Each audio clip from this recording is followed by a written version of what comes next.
Hey everyone, in this video we're meeting Tim, a man from Regina, Canada who found a way to retire before his 40th birthday.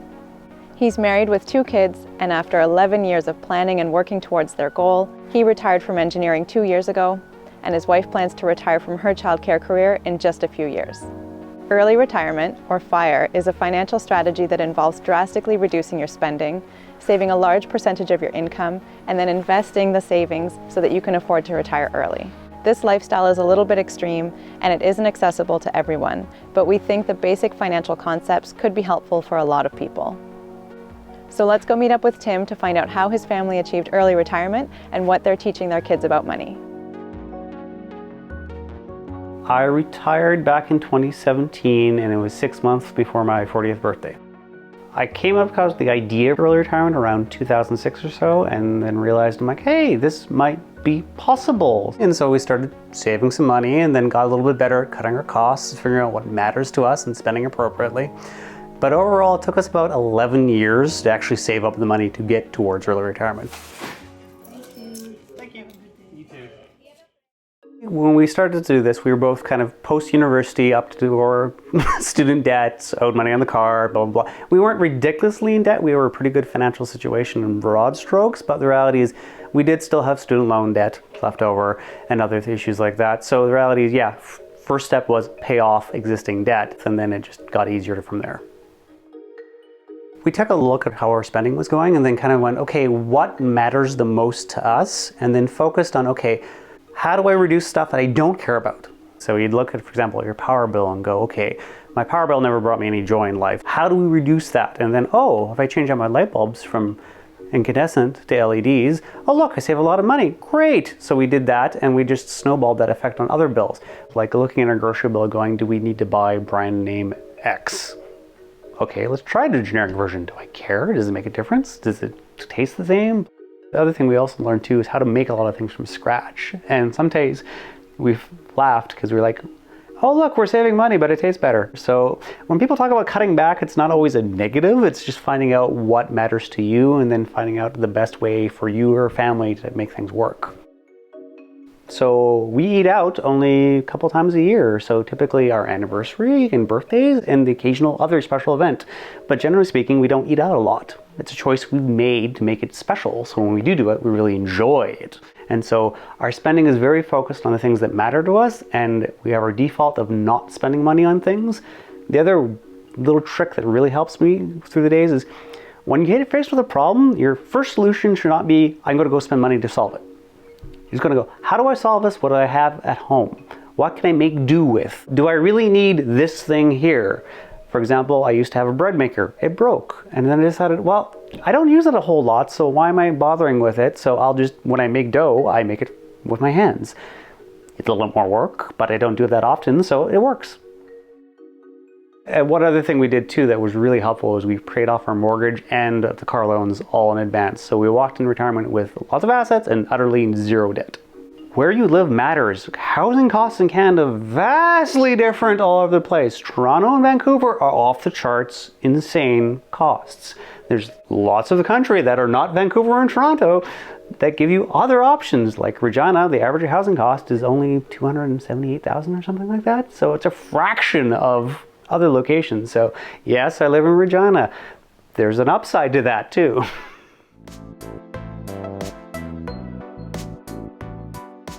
A lot of our money is invested in very basic, straightforward strategies. I want something that's simple that I don't have to spend a lot of time on. So we invested in exchange-traded funds that mirror major indexes. As to worries, the reality is, yeah, I still worry. I've trained myself not to check the stock market because the reality, a lot of it is background noise. It goes up, it goes down, it goes up, it goes down. I'm worried about what does it do over a year, not a day. Because initially, when you're switching to living off the stock market, those wild gyrations can feel really horrifying. So I think a little bit more cushion would have been helpful, just psychologically more than anything, just sleep at night factor. The other downside I would say is the weird conversations you have with people and they're like, you're really retired, but you can't be retired, you're too young. So I actually started changing how I presented it and said, oh, I retired from my engineering career to pursue a writing career. Like, oh, okay, and then you talk about your next book project, which is a lot easier and fun.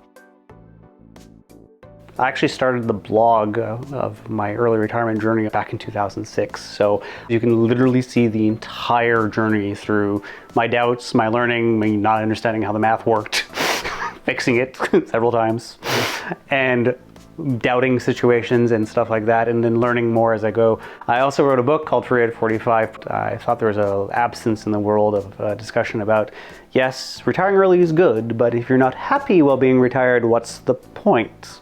So I wanted to marry this together and talk about being happy and early retired at the same time. And the first year is actually problematic, I'll say, to just about anyone who's ever done a major lifestyle change. It's the same thing, and it's really confusing. You go through a lot of emotions, and it's deprogramming yourself to realize you don't have to do as much as you used to do, and to do other things you enjoy. So like one of the things I used to do early on to help with that was I created to-do lists, but included fun items on them. So my to-do lists weren't an onerous thing, but rather a tool to help me accomplish what I want to get done in a week. For example, I've been making my own wine for a number of years, but then the last couple of years I expanded more into beer making. Other hobbies I've gotten into is I used to play Dungeons and Dragons as a kid, and so I've rediscovered this hobby and even introduced my kids to it, which spawned this whole secondary hobby of now making little pieces of terrain out of foam and paint and stuff, and I enjoy the artistic process of making pretty looking rocks.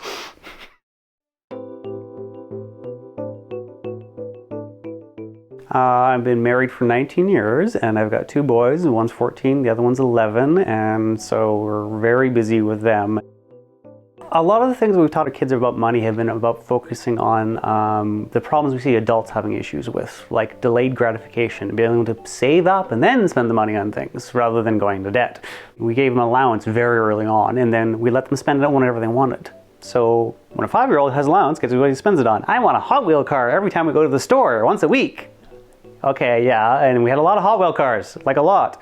And eventually he's like, I want this. Well, that costs $3. You have $1. Would you like to save up for that? Well, Well, they explain the idea of, well, if you don't buy the Hot Wheel car now, the 3rd week you can afford the big thing you want. I'm like, okay. And so he did it. And so we trained them very young on those very core psychological tricks about spending. And so now we have 2 kids that are defaultly save money without even knowing what they're saving for. Well, one thing that a friend told me, like way back when we were pregnant with our first kid, he's like, kids are constant drain on you. What you spend it on changes as they age. So you start with diapers, and then it's more clothes, and then it's more school supplies, and then it keeps changing as you go along. But the reality is the drain's constant. Get used to it. Ironically, really great advice for raising kids, because you realize, like, we took out cash every month for the kids and put it aside. So some months you'd spend less and others way more, but the reality is over the course of the year it averages out to the same amount of money. So me and my wife set that up very early on, that she manages that cash flow. So she knows, okay, one of the kids needs winter boots coming up this year. So she's putting money aside for September and October because we know there's big bills coming. The other thing we did too is we've saved registered education savings plans for them for college and university. I had that fully filled before leaving. So that's a really handy thing for us to have done, is pre-saved all this money and put it aside. So now that it can just keep growing in interest. And so when they do want to go to university or something else, we can take the money out and use it for that. What we had decided is, well, I was talking to my wife about asking what she wanted to do, because this is a major part of this whole equation is, well, do you want to leave work the same time I do? Are you happy with what you're doing? And she decided that she was very happy at her job, wanted to continue doing it. And so what we decided is, okay, we're going to depend partly on your income for a few years. So I built into the plan, assuming she was going to work for a few more years, which helps offset some of our spending. And it worked out really great for us, because then it gave us this extra cushion beyond what we had saved, going, okay, if things go horribly wrong, we still have this extra income coming in, which can help offset problems. Which worked out really well, because about, a year into it, the stock market did a major decline, and I had this little, did I do the right thing? Is this going to work out? And ironically, it worked out fabulously in the long run. It's just, it's hard when your income is coming from your investments to see them drop so suddenly.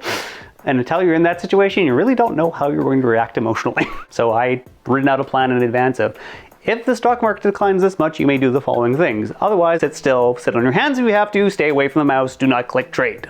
Great idea, by the way. I highly recommend you write out an investment plan about this where you're calm and rational, because when you're emotional and things are going horribly wrong, you're like,